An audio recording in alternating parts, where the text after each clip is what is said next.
Hi எல்லாருக்கும் வணக்கம். Welcome to kitchen tips இன் தமிழ். இந்த வீடியோவில் நம்ம வந்து குட்டி குட்டியான கிச்சன் டிப்ஸ் தான் பார்க்க போகிறோம். இந்த கிச்சன் டிப்ஸ் வந்து உங்களுக்கு ரொம்ப யூஸ்ஃபுல்லாக இருக்கும். வீடியோவை ஸ்கிப் பண்ணாமல் ஃபுல்லாக பாருங்கள். இந்த வீடியோ பிடிச்சிருந்தா ஒரு லைக் பண்ணுங்கள். ஃபஸ்ட் டிப் என்னென்னு பார்க்கலாம் வாங்க. ஃபஸ்ட்டு வந்து தேங்காய் வச்சு தான் ஃபஸ்ட் டிப் பார்க்க போகிறோம். தேங்காய் வந்து பேத்தெடுக்கிறது ரொம்ப கஷ்டம், ரொம்ப ஹார்டாக இருக்கும். இந்த மெத்தடில் யூஸ் பண்ணி நீங்கள் தேங்காய் வந்து ஈஸியாக பேத்து எடுக்க முடியும். ஃபஸ்ட்டு ஒரு பாத்திரத்தில் தண்ணி விட்டு அந்த தண்ணியில் உடைச்ச தேங்காய் வச்சு ஒரு 5 நிமிஷம் ஊற வச்சு அதுக்கப்புறம் ஃப்ரீசரில் ஒரு 5 நிமிஷம் வச்சு எடுத்துக்கிட்டிங்கன்னா ஈஸியாக தேங்காய் வந்து பேத்தெடுக்கலாம். பாருங்கள், இப்போது தேங்காய் எவ்வளோ ஈஸியாக பேக்கிறதுக்கு ஆகுது பாருங்கள். இது வந்து ஃப்ரீசரில் வச்சு எடுத்துறதுனால நம்மளுக்கு ஈஸியாக பேத்தெடுக்க முடியுது.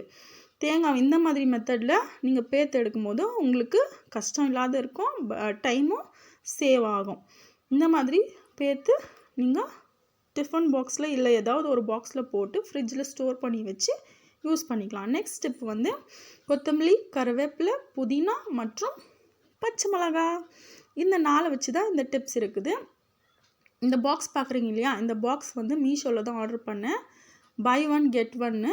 இது ஒன்று வந்து மசாலா போட்டு வச்சுருக்கேன், இன்னொன்று வந்து கருவேப்பிலை கொத்தமல்லி எல்லாம் போட்டு வைக்கலான்னு எடுத்து வச்சு யூஸ் பண்ணிகிட்ருக்கேன். யூஸ்ஃபுல்லாக இருக்குது பாருங்கள்.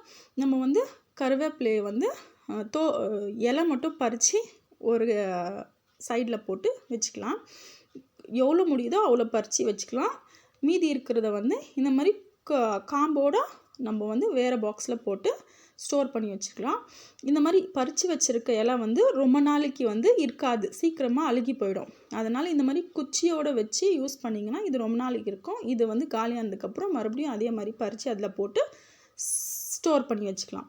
நெக்ஸ்ட்டு வந்து பச்சை மிளகா வந்து நம்ம வந்து வாங்கி க்ளீனாக வாஷ் பண்ணி ஒரு டப்பாவில் போட்டு ஸ்டோர் பண்ணி வச்சுக்குவோம். ஆனால் இந்த மாதிரி மெத்தடில் நீங்கள் பச்சை மிளகா ஸ்டோர் பண்ணி வச்சிங்கன்னா ரொம்ப நாளைக்கு பச்சை மிளகா அழுகி போகாமல் நல்லா ஃப்ரெஷ்ஷாக இருக்கும். பச்சை மிளகாக்கு மேலே வந்து ஒரு காம்பு இருக்கும். இந்த காம்பை வந்து க்ளீனாக அது கிள்ளி எடுத்துகிட்டு வெறும் மிளகாவை மட்டும் போட்டு ஸ்டோர் பண்ணி வச்சிங்கன்னா இந்த மிளகா வந்து எவ்வளோ நாள் வேணாலும் ஸ்டோர் பண்ணி வச்சுக்கலாம், கெட்டே போகாது, அழுகியும் போகாது.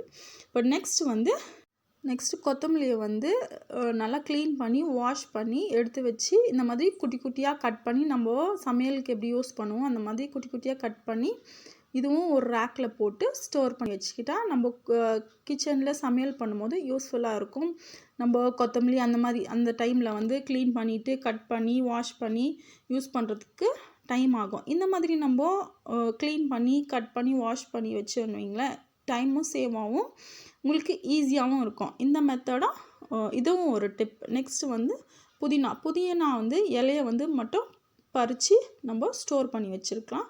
நம்ம யூஸ் பண்ணும் போதும் அதை வாஷ் பண்ணி யூஸ் பண்ணிக்கலாம். பாருங்கள், ஒரே ஒரு பாக்ஸில் கருவேப்பிலை, பச்சை மிளகா, புதினா அப்புறம் கொத்தமல்லி இது எல்லாமே ஒரே பாக்ஸில் ஸ்டோர் பண்ணி யூஸ் பண்ணிக்கலாம். இப்போ வந்து நீங்கள் கிச்சனுக்கு எடுத்துகிட்டு போனோன்னா 4 பாக்ஸ் எடுத்துகிட்டு போகணுன்னு அவசியம் இல்லை. இது ஒரே பாக்ஸ் எடுத்துகிட்டு போனால் 4 ஐட்டமும் நம்மளுக்கு ரெடியாக இருக்கும், கிச்சனில் சமைக்கிறதுக்கும் ஈஸியாக இருக்கும்.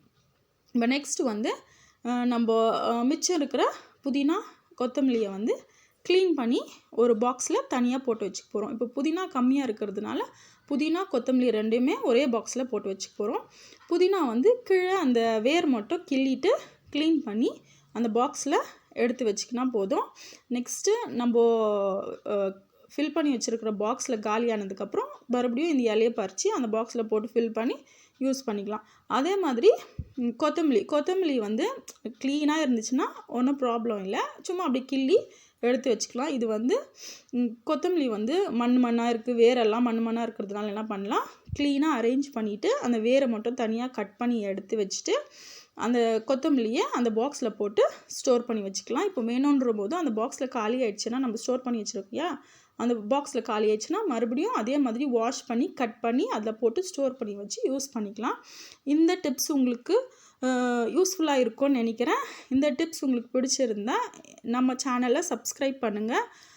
மேலும் உங்களுக்கு வேறு ஏதாவது வீடியோஸ் வேணும்னாலும் சஜஸ்ட் பண்ணுங்கள், நாங்கள் வீடியோ வந்து அப்லோட் பண்ணுறோம். இந்த வீடியோ பார்த்ததுக்கு ரொம்ப தேங்க்ஸ். இந்த வீடியோ யூஸ்ஃபுல்லாக இருந்தால் உங்கள் ஃப்ரெண்ட்ஸ்க்கு, ஃபேமிலி மெம்பர்ஸ்க்கு யாருக்கு வேணாலும் ஷேர் பண்ணுங்கள். Thank you friends.